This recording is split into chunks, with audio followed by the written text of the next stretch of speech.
Thinking about launching a podcast but overwhelmed by all the moving parts? At TurnKey Podcast Productions, we take the hassle out of podcasting so you can focus on the talk, not the tech. From concept to launch, guest booking to post-production, we handle everything. Need a strategy to grow your show and turn guests into clients? Yep, we do that too. DIY or done for you, we've got the solution that fits, whether you're just getting started or ready to scale. TurnKey is your behind-the-scenes podcast team.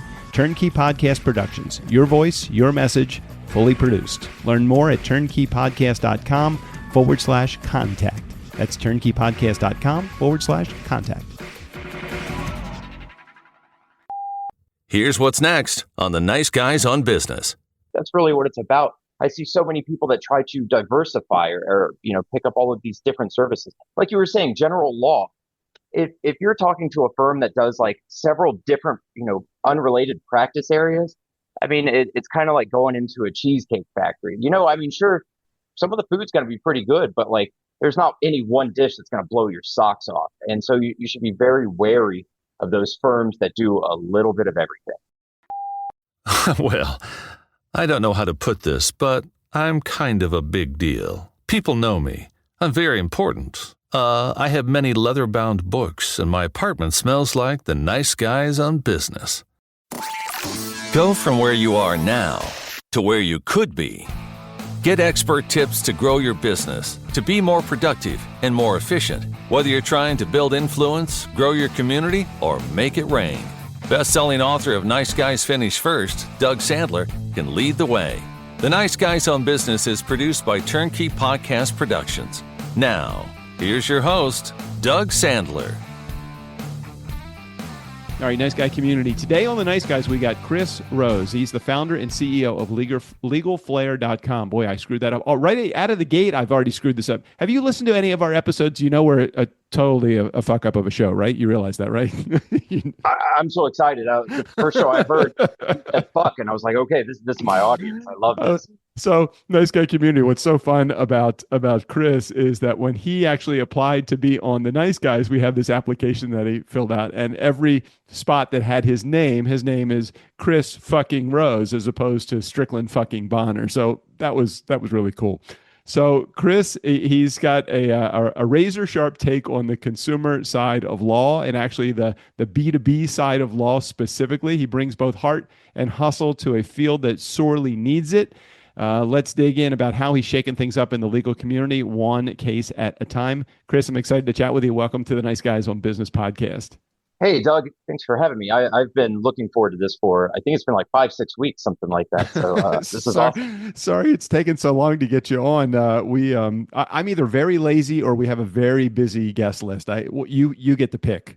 No, it's good things come to those who wait. The old Heinz tomato or ketchup commercials. Yeah, Heinz 57, got that. So tell me a little about how LegalFlare.com works, because when I originally started tuning in and doing some research, it appeared that, hey, consumers go to you and they get to buy services, but they're doing it online, and you're kind of like a conduit between them and the legal community. And then when I actually had a deeper conversation with you, I discovered, well, that's not our direction specifically. We are very much focused on the legal community and helping connect other attorneys. So why don't you give me a 35,000-foot approach to what LegalFlare.com is all about? Sure. So I will preface this by saying that I'm a lawyer, but I don't want to work in these fucking cases. I don't want clients calling me. And so when I opened up my law firm, my first thought was, well, how the hell can I make money without actually having to work these cases? So my idea was to essentially be like a sophisticated Google. Someone needs a lawyer, they call me, I'll tell them what kind of lawyer they want, and then I generate like a referral fee or fee split. But that shit's hard, man, because then I'm competing with every other law firm that has so much money to invest in marketing. Mm-hmm. So then it occurred to me, maybe I can leverage their marketing for my referrals. So now I go to law firms, and when they have cases they can't take or that they need to refer out to other law firms, I essentially do all of the administrative work and send it over to another law firm. So I'm kind of like a middleman or like a broker. That's very cool. Now, being not real sophisticated in the legal world, how often is your general practitioner getting a question about, let's say, tax law, where they're calling their general practitioner and saying, hey, can you refer me to a tax law specialist? In which case they're like, well, we don't really have anybody that's in our pocket, so let's call Chris over at legalflare.com, because it sounds like from what you just set up, that's the relationship you have with these firms. Is that right? Essentially. So if they're a good lawyer, people are going to be calling them all the time. That was how it kind of occurred to me because soon as I became a lawyer, my Facebook Messenger blew up with people I hadn't heard from in 10 years that said, "Hey, Chris, how's it going? So I got a question for you." And then I realized, you know what, I should, make money off of this somehow. And that was really the genesis of it. So they should be getting those questions all of the time if they're any good. Okay, so then put connect you with that law firm that is getting those questions. How is your relationship, let's say, tighter than the relationship for the guy that they literally have next door in their office building, that they're in a building that has 50 law firms, and they're one of them practicing general law. There's a divorce attorney that's next door. What's to say that that office won't call the office next door and instead will want to pick up the phone and call you? What's your I guess your unique selling proposition that you might have? So at first, I mean, it's going to be hard to top proximity. Those close relationships are almost always going to beat me. But if we're really talking about business, this is a business podcast. When people buy, they are looking for confidence, is what it is. I mean, you can sell a person anything as long as you sell it to them confidently, because when someone is unsure, that's what they're looking at you for. Like, how well do you know this product? Are you positive this is going to work? If there's any uncertainty in your voice, people are going to pick up on that. And so that's why people reach out. They don't know something about this topic and they're looking for someone who's an expert. And if you convey that confidence that you're an expert, that's what people prefer. Now, in terms of my actual professional services, I do a lot of administrative work, a lot of vetting. I have accountability meetings. So I've built a very sophisticated process for monitoring all of this. But really, that's what it comes down to. It's just easier than finding some jackass on a listserv. What's really interesting about it is there are some attorneys that become business people, and then there are some business people that become attorneys. It sounds like you are the latter. You are the guy, the entrepreneur that's out there that's looking for the next best mousetrap, and this next best mousetrap was this white space that you filled in. Are there a bunch of other organizations that do what you do, but they do it in too broad a scope or maybe too narrow a scope to actually hit a home run as you are, starting to really make an impact in the legal community? Yeah, that's a great question. Competition. So what really differentiates me is first, I'm a law firm. There are these other referral services that may or may not be law firms. And so that means that in terms of my clients, I work on contingency, same as all of the law firms I work with. So it doesn't cost anybody anything. We just all get paid at the end. There are more sophisticated competitors here, but they don't have the same processes for vetting and monitoring, quality control, quality assurance. It's kind of like they're more of a marketplace. So the way I compare it is, if you're selling your house, do you want to sell your house on eBay or do you want to hire a realtor? I mean, both will get the job done, but what's that experience going to look like? No, I get it. So it's like, do you want to hire, the cheaplisting.com, or do you want to hire Sotheby's? Well, I want to hire Sotheby's because they're probably going to get the most, and people are going to look to them to get the greatest impact. So when did you discover that this space actually existed? Because it sounds like, again, this referral based fee splitting or structure that you have set up. Did you discover that a lot of law firms were kind of flat-footed when it came to making recommendations, or did you just discover there's such a surplus of these extra calls that they're getting that they can't handle, that it would be better for you to serve that side of the business as opposed to the consumer side? I'd love to lead you on and pretend that like I'm a really smart, intuitive guy, but that shit ain't true. You'll figure that out right away. So will your audience. What I did was I really spun my wheels for pretty close to a year trying to make this work, and I just couldn't get any traction. So I had a friend reach out and say, "Hey, there's this law firm. They might need help referring out a case." And I said, "Oh, I can do that. Okay, that's great." And so I spoke to them, helped them refer out a case, and they said, "Actually, we have a few more that we're going to need help with." I was like, "Great, I can do that." Of course, I agreed to do it before I really knew whether I could do it, but that's like, that's the Hey, hard that's business. the best entrepreneur stay. You're kind of building the plane as you're flying it. How many times do we go through life and it's I've been doing that for 40 plus years as an entrepreneur. Yeah, that's exactly right. Falling with style. And so I just really listen to the market. And so when I began to speak to more and more firms and told them about this idea, they would say, "Oh, well, I need help with this or I need help with that." And then as I began to do it more and more, I realized all the ways that law firms are failing at doing this themselves. And so I just began building out the process. So I'm not like figuring out anything. I'm just listening to what people need. And then I just kind of plug that hole. When did you discover that the legal side of the industry or the legal industry specifically, what other things are they looking for? You'll have a need for, let's say, general practice law, but they have a potential client calls and has a tax law question. Well, there's an opportunity for you to find a tax law attorney that might do it. But they also might say, you know what, we're doing general law right now, but we are overburdened with our paralegal work. Do you do things like that, or do you specifically stay in the world of being the conduit between one law firm and another? Hell no, Doug. I, no way. I have niched down. I am simply a conduit. And people tell me all the time, well, why don't you try to work some of these cases? Why don't, just put in a little bit of the effort and settle it? No way. I have figured out my process. I'm just going to be an expert at this and then scale the shit out of it because that's really what it's about. I see so many people that try to diversify or pick up all of these different services. Like you were saying, general law. If you're talking to a firm that does like several different unrelated practice areas, I mean, it's kind of like going into a cheesecake factory. I mean, sure, some of the food's going to be pretty good, but like there's not any one dish that's going to blow your socks off. And so you should be very wary of those firms that do a little bit of everything. Okay, got it. Who typically becomes a client of yours, and what typically does a referral look like from that law firm so that you can make that additional connection for them? Okay. All right. I'm getting excited now. We're talking about ICP, my ideal client profile. So I have essentially two ICPs, one on the sending side and one on the receiving side. Okay.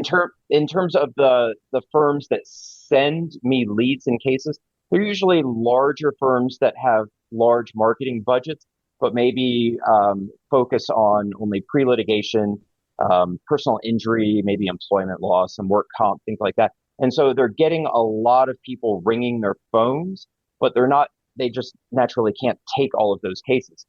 So those are the ones that send me leads and cases. On the other side, I have a network of attorneys that review and sign all of these cases. So I usually look for solo, duo attorneys, smaller, who are going to be hungrier, who are going to chase down some of these cases, really make sure that there isn't something there before they decline. And that gives me the most leverage over them too, because they're the ones that I can demand accountability from. The larger firms, they're often kind of fat.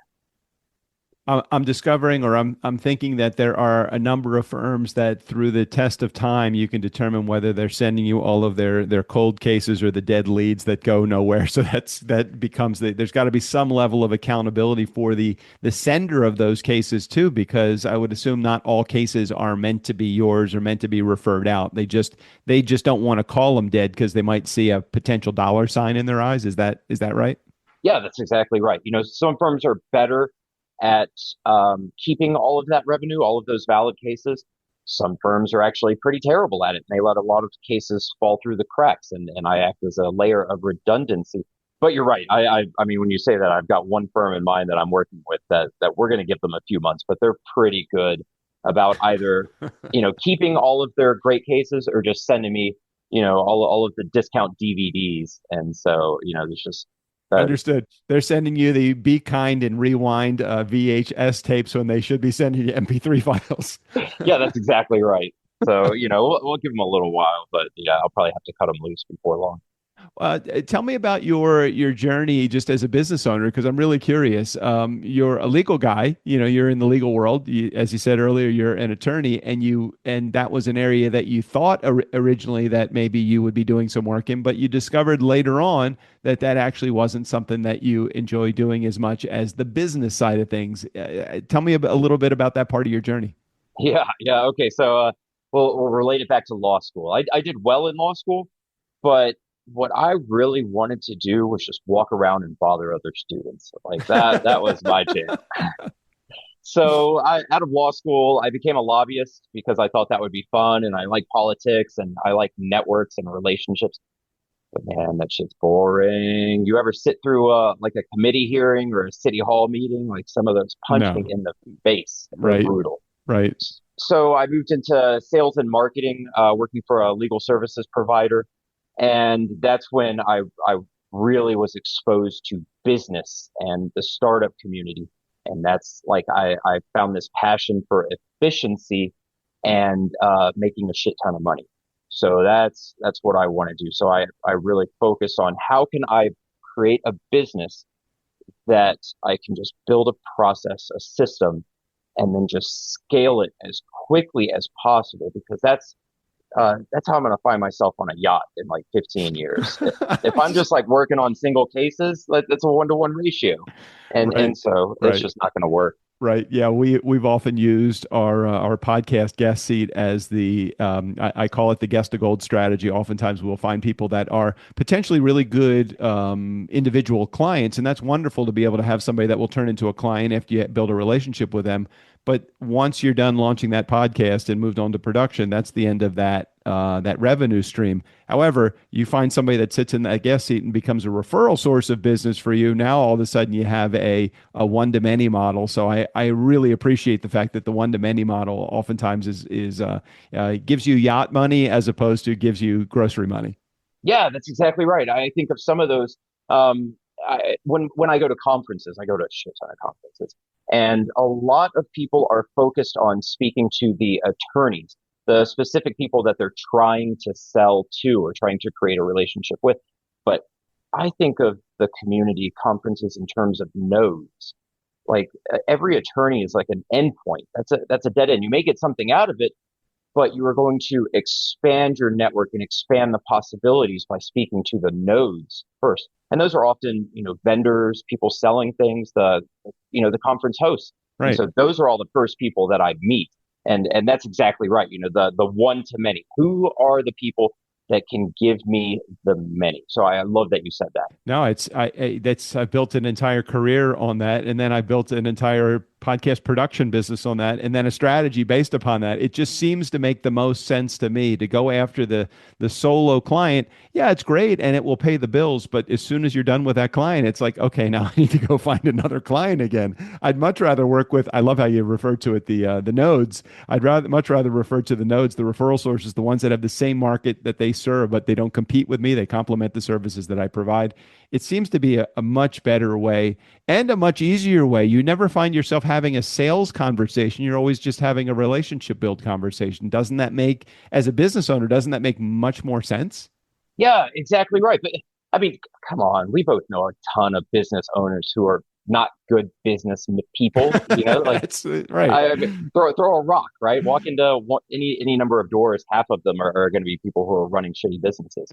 Well, they're good at what they do. The biggest challenge, not to bash anybody that's out there that's in the community that has a gift, and that gift, if you're an artist, that the art is your gift that you are giving to mankind. The challenge is the art is not the thing that sells your work. Unfortunately, it's the marketing, it's the sales relationships that you've built, it's the network, it's the connections that you've made, it's the people that you know, and oftentimes that's why artists will find themselves starving and dying and their work doesn't become much more popular until after they're gone because somebody then picks it up and says this is an opportunity worth marketing and then they have a limited supply, so of course supply and demand is everything and their prices go sky high. Sorry, didn't mean to go down the art path, but that's kind of what you're talking about as a growth opportunity as a business person.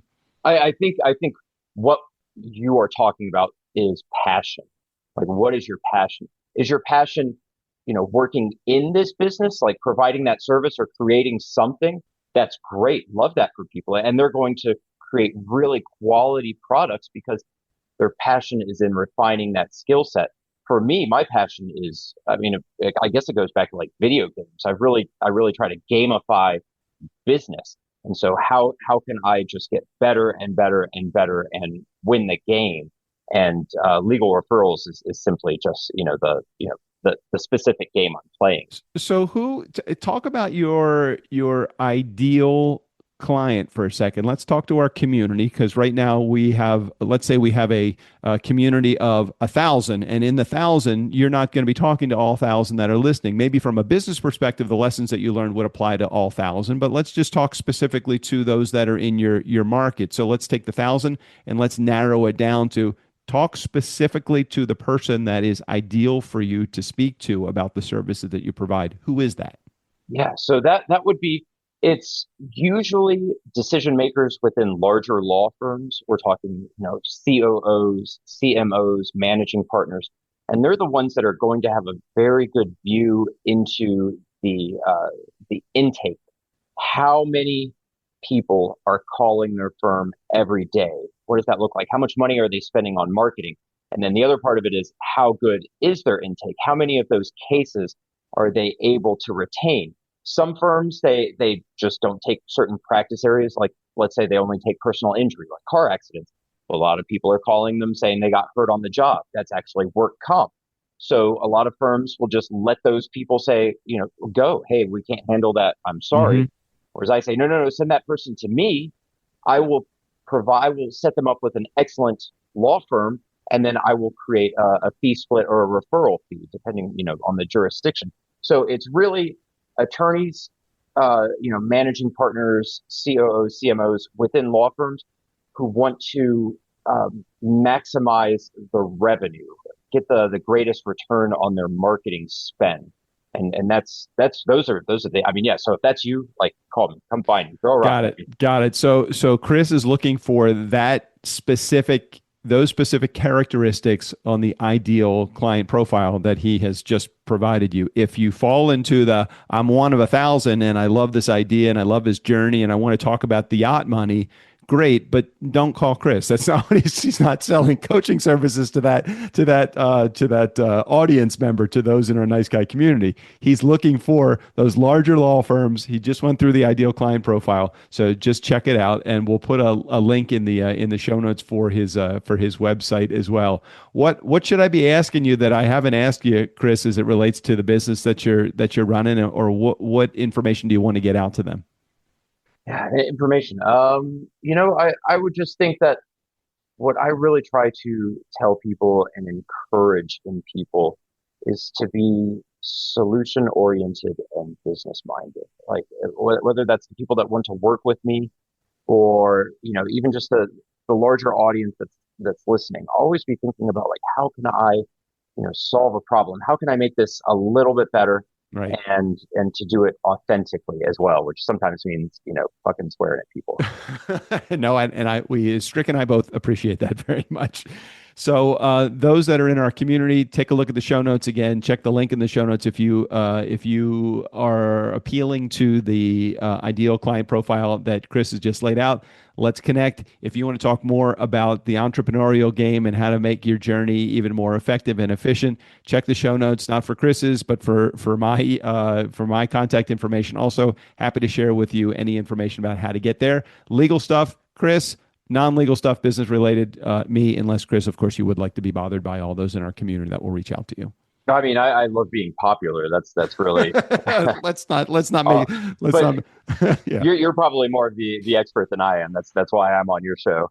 No problem. Well, thank you for being. Now you've been on a bunch of other people's podcasts because I think you've been on some that are in our community. That this seems to be a good avenue for exploration, for business propositions, business proposals. The way that you get some of your business. Have you found this has been an effective resource for you to get your word out? Oh my! I will sing your praises.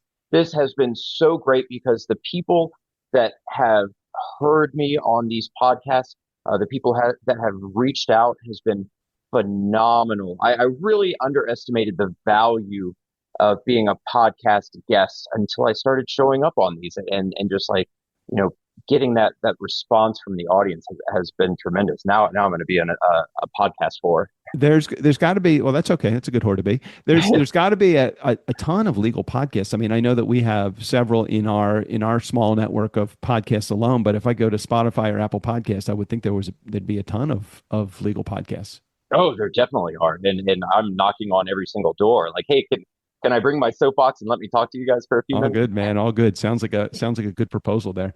All right. Well, I appreciate you sharing your message and your inspiration, and I hope that that we're able to move the needle for you with our nice guy community. Thanks for being here, Chris. Yeah, no, and I really hope that I entertained your audience for the time that you had me. Well, if nothing more, you definitely entertain me with all of the Chris fucking Rose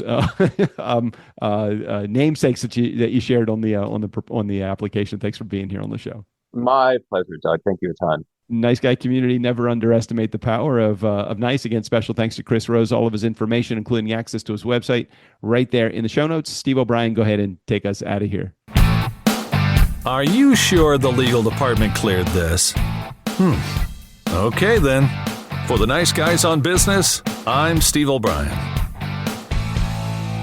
Hey, if these bozos want to get sued, that's their business. Leave me out of it. Wait, we have a legal department?